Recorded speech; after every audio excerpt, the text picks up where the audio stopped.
Good morning. This session is going to continue with the General Ledger. We're going to go ahead and log in, and we're going to learn how to use the General Ledger module. In the General Ledger module, it is specifically used for summarization. Many times when you start a General Ledger, you get bogged down in detail. The whole purpose of a General Ledger is to bring up what's called the subledgers into the General Ledger and summarize it. So for instance, a lot of people, one of the biggest mistakes people make in General Ledger is they say, well, I want to know how much income I made with handbags, and I want to know how much income I made with wallets, and I want to know how much income I made with keychains.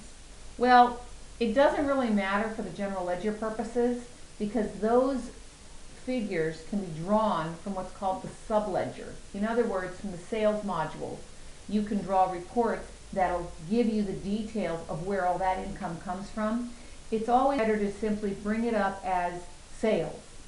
Now, in your case, if you have two different divisions, which you do, you have the import division and you have the earn division, the Raj import side, you want to keep that separate. So that's identified with a separate sales account. And the chart of accounts that I put in your system is a standardized chart of accounts. It came from another customer, so that we don't have to hand type it in. Okay, so are there any questions on what the purpose of a General Ledger is? Okay, so one of the things I do when I get started is I show you from menu to menu. Again, I'm going to reiterate or recap that when you want to add a record or change a record, it's always done in the Maintain Files section of the module. So in this case, we're going to go through some series of setups. One of the things that you need to be aware of is when you set your General Ledger up, you have to actually set it up correctly. If you set, this is the primary key to the entire system. If this is set up wrong, nothing will work. Seriously. Okay, so the first thing we're going to do is go to the General Ledger System Options. In the General Ledger System Options, you have to define what your account number is going to look like. I've identified your General Ledger with 5-digit account numbers. It makes it a lot easier for flexibility. One thing you need to be aware of, and this is how I like to set my General Ledgers up, are standard accounting practices, or generally accepted accounting practice, which is also known as GAAP, which you'll hear me say frequently. Ones are assets. Any account that starts with the number 1 is an asset. Any account that starts with the number 2 is a liability. Any account that starts with a 3 is an equity account. Any account that starts with a 4 is an income account, and now we get into the nitty-gritty of the system. I personally like to associate all cost of good accounts starting with a 5. I like to associate all marketing expenses with a 6, and I like to do general accounts or general operating expenses with a 7, or extraordinary expenses with an 8, and suspense or tax liabilities with a 9. I like to separate those. It's up to you how you want to do it, but that's how I like to do it, simply because I like to break it down on my financial report that way. Based on how you set your account numbers up is how you identify how your financial report is going to look. So I've chosen 5 digits. In our system we have a retained earnings and we have a current earnings.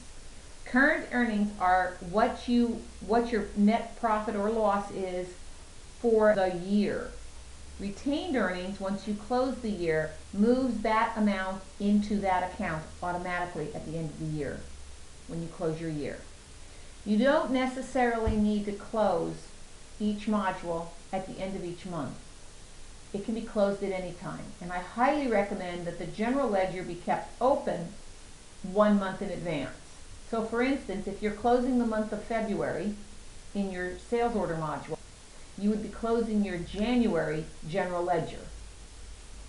Okay? And the reason for that is there's always adjustments to be made in the prior period.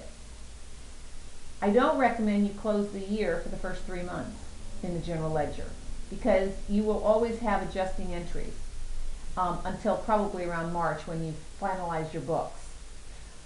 Reopening a period, while it can be done, it's not recommended.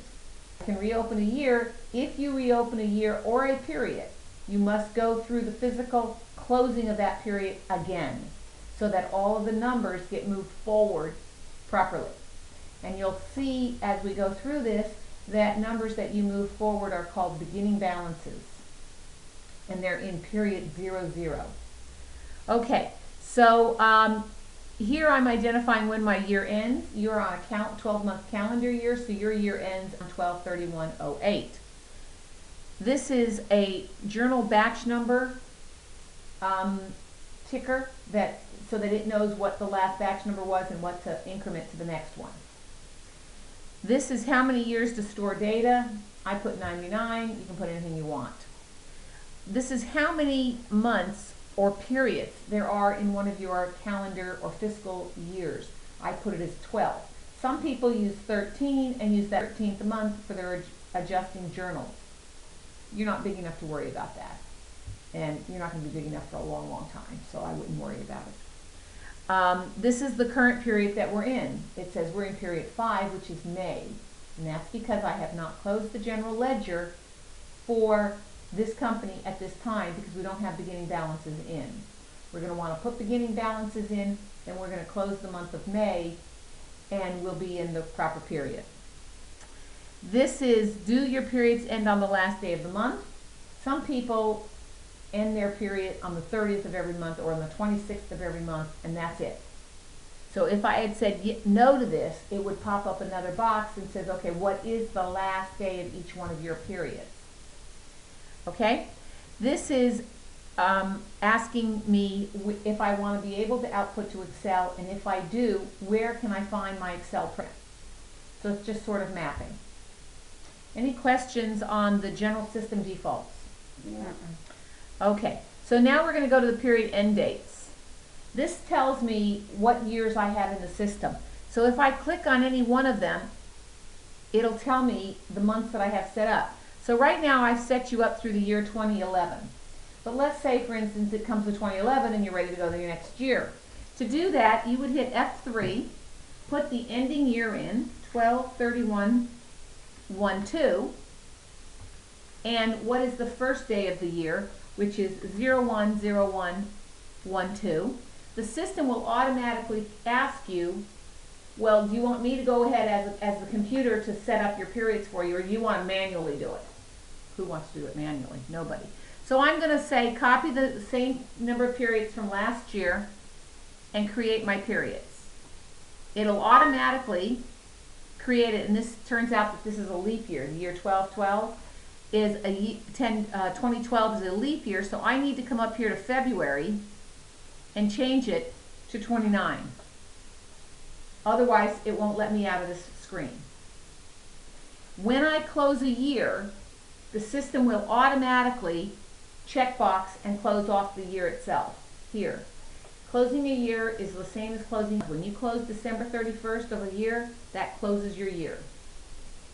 It does the month and the year at the same time. Any questions about this? Okay, on this third tab, it lets me identify how I want to call the periods. Do I want to call it period 1, period 2, or do I want to call it January through December? Do I want to call it, you know, whatever I want, my kids' names? That's already been set up for 12-month calendar. Okay, that concludes the section of the general ledger setup. Any questions? No. Okay, with that being said, I'm going to save the work, and I'm going to stop the recording and